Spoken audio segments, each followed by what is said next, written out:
vou começar a correção da ficha do dia 17/3, que foi a primeira ficha, e ela abordou interpretação de tabelas e gráficos. Então, número 1 é sobre esse gráfico aqui, que foi os primeiros casos da Covid-19 no estado de Goiás, e ele foi com os dados do dia 16 de março. Agora ele tá bem diferente. Qual a cidade goiana apresenta maior número de casos infectados pelo coronavírus? Então, maior aqui, ó, é Goiânia, né? Que é onde a barrinha tá mais alta e ela se refere aqui no eixo Y, que a gente vai aprender isso mais adiante, 5 casos. Então, Goiânia é a cidade com maior número de infectados. Letra B. O total de casos confirmados pelo coronavírus na cidade de Anápolis e Rio Verde ultrapassa o total de confirmado em Goiânia? Então, vamos lá. Anápolis são 2 casos e Rio Verde também. 2 mais 2 dão 4. Goiânia tem 5, então ultrapassa? Não, não ultrapassa. Porque a soma de Anápolis e Goiânia vai dar 4 casos, é inferior que a de Goiânia.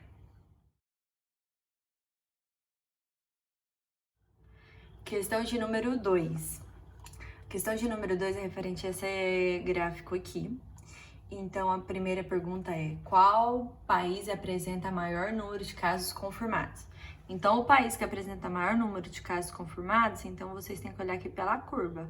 Qual é a curva que passa mais aqui em cima, onde vai ter maior número de casos? Que é casos confirmados, tá nesse eixo. E aqui é a quantidade de dias, após os dias, né? Então, o que tem maior número de casos confirmados aqui é a China. Letra B. Qual é o número de casos confirmados na China nos primeiros 30 dias? Então, dias está aqui, 30 está aqui, a China é essa curva que passa acima, pela cor dela aqui. Então, são 75. E a letra C tá falando assim: em 40 dias de evolução, qual ou quais países apresentam menores números de casos confirmados? Então, dias é nesse eixo aqui, né? A gente vai olhar aqui desse lado, 40 dias. Então, aqui a gente tem várias curvinhas que estão passando aqui. Essa amarela passou por cima dessa rosa e essa rosa passou por cima da cinza. Então, quem se refere à amarela? A amarela é a Espanha, a rosa é a França e a cinza é os Estados Unidos. Então, são os 3 países.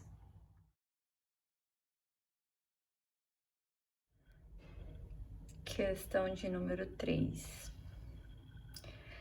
É sobre essa tabela e a gente tem várias perguntas. Letra A tá aqui, ó. Qual estado apresenta maior número de casos confirmados? Então, casos confirmados é essa coluna aqui do meio. Então, o maior é quem? São Paulo aqui, ó. É com 152 casos. Letra B. Qual estado não apresenta casos confirmados? Então, casos confirmados qual deles não apresenta? Então, Rondônia, Acre, todos que tem 0 aqui não apresentam. Roraima, Pará, Amapá, Tocantins, Maranhão, Piauí, Ceará, Paraíba e daqui do outro lado tem Mato Grosso. Questão de número letra C. Qual estado apresenta 218 casos descartados? Então, descartados é esse aqui do canto. 218, Mato Grosso do Sul. Letra D. Qual é o total de casos confirmados na região Sudeste? Região Sudeste é formado por Minas Gerais, Espírito Santo, Rio de Janeiro e São Paulo. Então, casos confirmados deles é 5, 1, 31 e 152. Vai dar um total de 189 casos confirmados na região Sudeste. E esse aqui é a pergunta de letra E. Qual é o total de casos suspeitos na região Centro-Oeste? Na Centro-Oeste, a gente tem 4 estados, né? Porque o Distrito Federal também entra. Suspeito temos 12, 14, 3 e 107, dando um total de suspeitos de 136, tá bom? Lembrando que esses dados eram do dia 13, tá bom? De março.